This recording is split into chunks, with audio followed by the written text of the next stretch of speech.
Hello friends, आज के video में हम बात करेंगे कि काउंटिंग ऑफ बैलेट पेपर्स के दौरान किन ग्राउंड्स की बेसिस पर बैलेट पेपर्स को रिजेक्ट किया जाता है। और इसके अलावा हम देखेंगे रिजेक्शन का प्रोसेस कैसे कंप्लीट होता है, उसमें और क्या क्या फॉर्मेलिटीज हैं, इसकी अथॉरिटी किसके पास है।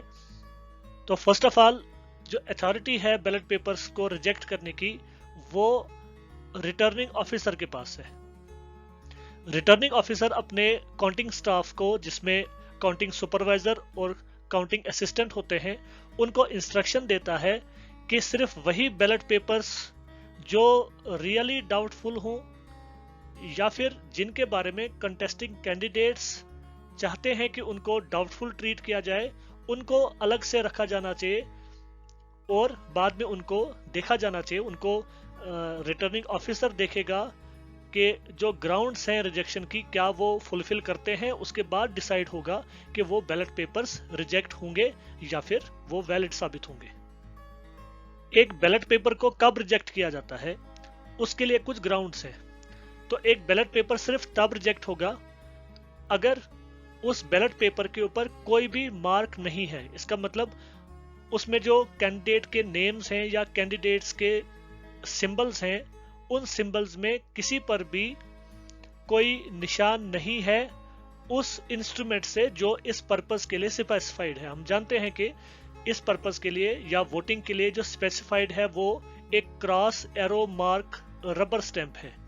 अगर उससे निशान नहीं है किसी भी कैंडिडेट के नाम पर या उसके सिंबल पर, और उसके अलावा किसी और चीज से कोई निशान है, तो उस बैलेट पेपर को वैलिड नहीं माना जाएगा और उसको रिजेक्ट कर दिया जाएगा।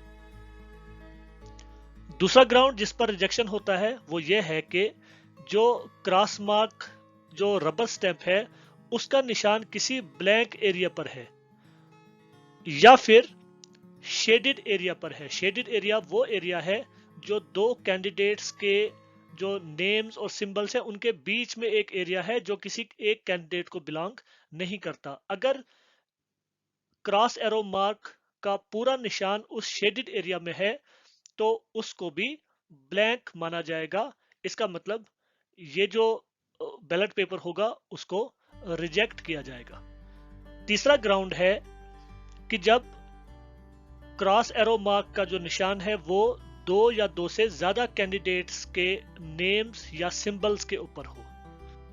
चौथी ग्राउंड जिस पर रिजेक्शन होती है वो ये है कि वोटर ने कोई ऐसा मार्क अपने बैलेट पेपर के ऊपर लगाया है जिससे उसकी आइडेंटिटी डिस्क्लोज हो रही हो।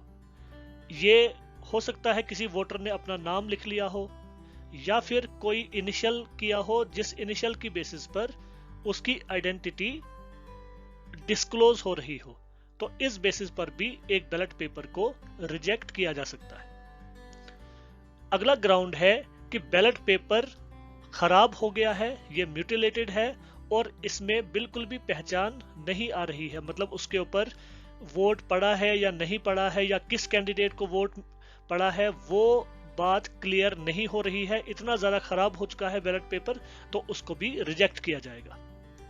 और जो लास्ट ग्राउंड है वो ये है कि बैलेट पेपर जो है वो जेन्युइन नहीं है। बैलेट पेपर जेन्युइन ना होने का मतलब है कि जो बैलेट पेपर इशू किया जाता है वोटर को प्रिजाइडिंग ऑफिसर के द्वारा, वो बैलेट पेपर नहीं है, बल्कि उसने किसी वोटर ने अपने साथ कोई दूसरा बैलेट पेपर लाया है और उसको उसने उस बैलेट बॉक्स के अंदर डाल दिया। तो ऐसे बैलेट पेपर को जेन्युइन बैलेट पेपर नहीं माना जाएगा और इस बैलेट पेपर को भी रिजेक्ट किया जाएगा। अब हम देखेंगे कि रिजेक्शन का प्रोसेस कैसे किया जाता है। जब कोई बैलेट पेपर किसी भी जो हमने ग्राउंड्स डिस्कस किए फॉर रिजेक्शन उनमें से कोई भी एक या एक से ज्यादा कंडीशंस फुलफिल कर रहा है, तो वो बैलेट पेपर रिजेक्ट होगा और उस बैलेट पेपर के ऊपर एक निशान हमने लगाना है रिजेक्टेड का। ये निशान या तो एक स्टैंप की शक्ल में होगा या फिर इन हैंड भी लिखा जा सकता है रिटर्निंग ऑफिसर के जरिए। रिटर्निंग ऑफिसर एक रबर स्टैंप के जरिए या हाथ से जब रिजेक्शन लिख देगा बैलेट पेपर के ऊपर, उसके नीचे रिटर्निंग ऑफिसर अपने इनिशियल्स भी करेगा। अब इन केस अगर रबर स्टैंप का इस्तेमाल किया जाएगा बैलेट पेपर की रिजेक्शन के लिए, तो उसका फॉर्मेट हम यहाँ पर देखेंगे कैसा होगा। इसमें आप देख सकते हैं एक रबर स्टैंप होगी जिसमें सबसे ऊपर रिजेक्टेड लिखा होगा, और उसके बाद ये 6 ग्राउंड्स होंगी जिनमें से किसी एक या एक से ज्यादा ग्राउंड्स की बेसिस पर एक बैलेट पेपर को रिजेक्ट किया जाएगा। जैसे एक ग्राउंड है नो मार्किंग, दूसरा ग्राउंड है mark on the blank area, तीसरा है मल्टीपल वोटिंग, चौथा वोटर आइडेंटिफिएबल है, पांचवा म्यूटिलेटेड वोट है और छठा नॉट जेन्युइन। तो इनमें से जो भी ग्राउंड या ग्राउंड्स होंगे for the rejection of the ballot paper, उसके ऊपर टिक मार्क होगा और नीचे रिटर्निंग ऑफिसर के सिग्नेचर या उसके इनिशियल्स रिकॉर्ड हो जाएंगे। इस तरह से जो प्रोसेस ऑफ रिजेक्शन है वो कंप्लीट होगा। Inspection of ballot paper before rejection. इससे पहले कि एक बैलेट पेपर को रिजेक्ट किया जाए, कैंडिडेट्स को या उनके इलेक्शन एजेंट्स को एक रीजनेबल अपॉर्चुनिटी दी जानी चाहिए कि वो उस बैलेट पेपर को इंस्पेक्ट करें इससे पहले कि उसको रिजेक्ट किया जाए। अगर एक एजेंट उस बैलेट पेपर जिसको रिजेक्ट किया जा रहा है अगर उसका सीरियल नंबर नोट करना चाहता है, इसलिए कि वो समझता है कि इसकी वैलिडिटी जो है वो डाउटफुल है या फिर इसको रॉन्गली रिजेक्ट किया जा रहा है, तो अगर वो एजेंट या जो कैंडिडेट है अगर वो चाहता है कि उसका सीरियल नंबर वो नोट करे तो उसको इस बात की इजाजत दी जाएगी।